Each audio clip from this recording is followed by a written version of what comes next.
Silahkan. Boleh sambil ada argumen, boleh. Tidak ada argumen juga boleh ya. Tidak apa-apa. Ini contoh dilema Bapak Ibu sekalian.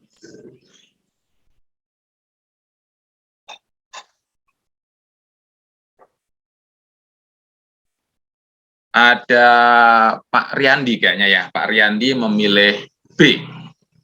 Ya, silahkan. Yang lainnya juga milih A, boleh. Milih B, boleh. Lepas, kata Pak Riyandi. Mirip wartawan di medan perang. Mirip wartawan di medan perang. Ya, berarti husnuzon ya. Oke, boleh Pak. Kemudian Pak Adi. Pak Adi atau Bu Adi ya? Pak Adi Novitarini ya. Atau Bu Adi Novitarini ya. Pilih lepas juga ya. Pilih lepas. Namun langsung menyiapkan plan selanjutnya jika tentara musuh mengetahui posisi kita. Ya, lepas juga. Berarti peserta kuliah di sini orangnya baik-baik ya. Lepas semua ya. Baik, Bapak Ibu sekalian. Yang lainnya boleh sambil menyusul ya. Boleh A, boleh B. Boleh A, tembak, B, lepas. Ya, boleh pakai argumen, boleh tidak juga. Nah, saya akan sedikit sambil sharing Bapak Ibu sekalian. Tentara itu, karena ini tadi kisah nyata, ternyata seperti Bapak Ibu sekalian, menyarankan untuk dilepas. Meskipun dengan perdebatan panjang. Karena mereka bertiga itu menguasai, anak gembala itu kan nggak berkutik ya. Mereka sambil ngobrol bertiga itu akhirnya dilepas. Dan anak gembala itu memang dilepas, diam saja. Plan B-nya yang seperti Pak Adi rencanakan memang sudah bersiap-siap. Tapi ternyata plan B itu kan kita berada di pedalaman ya, di hutan ya. Itu plan B-nya juga belum tentu terjadi. Anak gembala yang dilepas itu memang lapor kepada tentara musuh, Bapak Ibu sekalian. Pengepungan terjadi lebih cepat, dan plan B-nya, pertolongan dari pusat, dari negara kita dalam kasus ini adalah negara yang canggih, Bapak Ibu sekalian, teknologinya sangat bagus, itu juga cepat sebenarnya. Tapi masih kalah cepat. Ternyata masih kalah cepat, singkat cerita, Bapak Ibu sekalian, itu sebenarnya tentaranya tidak 3 orang, tapi lebih banyak sebenarnya. Dari tentara itu banyak yang gugur akhirnya. Komandannya yang memutuskan untuk lepas tadi, itu terluka parah, tapi masih tertolong, dan kemudian menyesali keputusannya. Terluka parah, jadi cacat badannya, komandannya, dan menyesali karena sudah mengorbankan anak buahnya beberapa orang. Tapi kalau kata teman-teman yang lain, kalau itu ditembak, boleh jadi memang penggembala itu juga bukan melaporkan. Jadi memang dilema, mau ditembak juga dilema, mau dilepas juga dilema. Nah, Bapak Ibu sekalian, dalam aksiologi ini, Bapak Ibu, nanti kita akan menemukan problem-problem dilema seperti ini.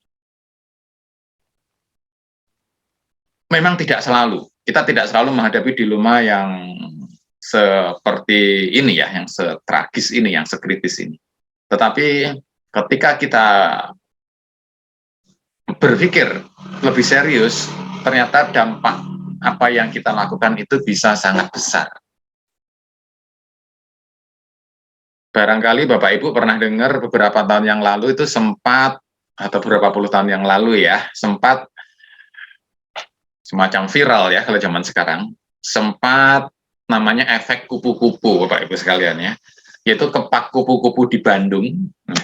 Kepak kupu-kupu di Bandung, sayap kupu-kupu di Bandung, itu bisa resonansi, kemudian resonansinya itu bisa membesar gelombangnya, bisa menyebabkan sampai runtuhnya jembatan di Jakarta.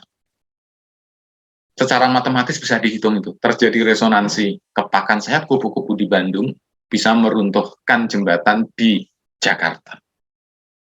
Sebuah ilustrasi. Keputusan kecil itu bisa beresonansi, berdampak sangat besar. Nah, ini nanti yang memang kita perlu waspada. Jadi Bapak Ibu sekarang misalkan belajar filsafat sains, kelihatannya kayak kecil. Bapak Ibu kayak mendengarkan kuliah kayak kecil gini saja. Tapi dampaknya itu bisa besar sekali. Karena bisa membuat sudut pandang misalnya ya Bapak Ibu sekalian menjadi ternyata lebih terbuka, menjadi lebih baik, sehingga dampaknya Bapak Ibu memberi manfaat yang besar bagi keluarga, bagi alma mater, bagi bangsa dan negara. Insya Allah itu bisa jadi Bapak Ibu. Jadi kita dengan keputusan-keputusan kecil dampaknya bisa sangat besar. Baik, Pak Agus Ambar ya, Agus Ambar. B, karena hanya ditugaskan untuk mengintai. Setahu saya tidak boleh menembak masyarakat. Ya, pertimbangannya ya. Terkait pelaporan penggembala perlu disiapkan segala kemungkinan. Ya. Kemudian Pak Angga, lepas. Bagus untuk propaganda. Ya. Jadi kita, sisi manusiawi kita, Bapak Ibu sekalian, ternyata sangat kuat ya. Dan tentara itu, seperti saya ceritakan tadi, memang melepas ya akhirnya. Silakan barangkali Pak Dimitri akan menambahkan.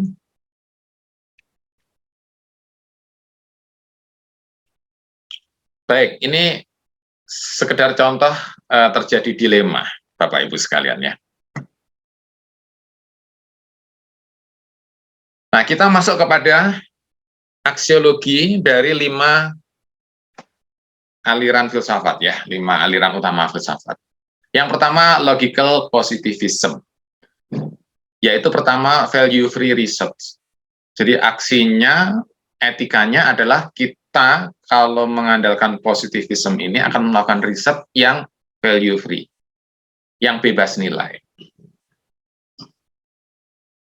Kita sebagai peneliti adalah netral, independen terhadap apa yang kita kaji. Kita mengambil sikap objektif.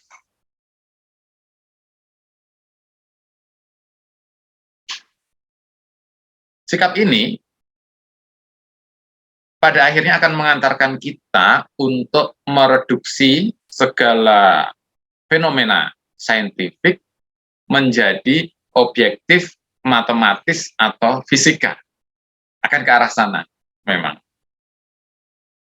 Dan di abad 20, ini termasuk pendekatan yang sangat berhasil, Bapak Ibu sekalian. Jadi segala sesuatu, bahkan kita lihat misalkan kedokteran, kalau kita ambil contoh kedokteran itu pada akhirnya akan melihat tubuh kita, kemudian dikaji sel-selnya, dan di antara sel-sel itu bereaksi secara fisika. Dari situlah kita akan memutuskan mana yang sehat, mana yang benar, mana yang salah. Kita objektif.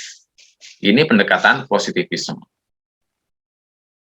Bahkan biologi, Bapak Ibu sekalian, biologi nanti kalau ada sel-sel hidup itu akan dihitung kan gaya-gaya yang bekerja, energinya berapa. Kimia juga gitu, terjadi reaksi kimia, hidrogen dan oksigen kan dihitung energinya. Semua berlaku secara fisika, matematik, saintifik, objektif.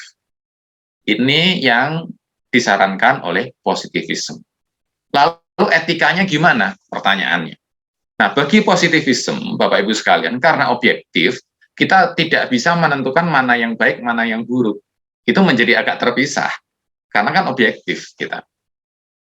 Nah, disinilah beberapa kritik akhirnya diarahkan kepada positivisme.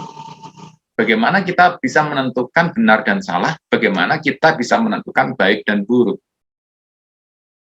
Dari sisi objektif positivisme, memang kita tidak bisa menentukan. Oke, tapi secara kajian terus berkembang. Dan salah satu foto yang saya munculkan, TechMap, ini peneliti profesor muda yang sekarang ada di US, dulunya di Eropa ya, Austria kalau nggak salah ya, nanti bisa dicek. Kemudian sekarang jadi profesor di US, ingin menyatukan seluruh ilmu menjadi satu kesatuan. Fisika, matematika. Kalau dulu disebutnya theory of everything ya. Nah, dia ingin mengembangkan yang baru itu. Kata TechMap ini, saya melanjutkan mimpi dari Pythagoras. Pythagoras itu kan sebelum zaman Plato, Socrates ya Bapak Ibu sekalian, menyatakan bahwa seluruh alam semesta ini terdiri dari angka-angka.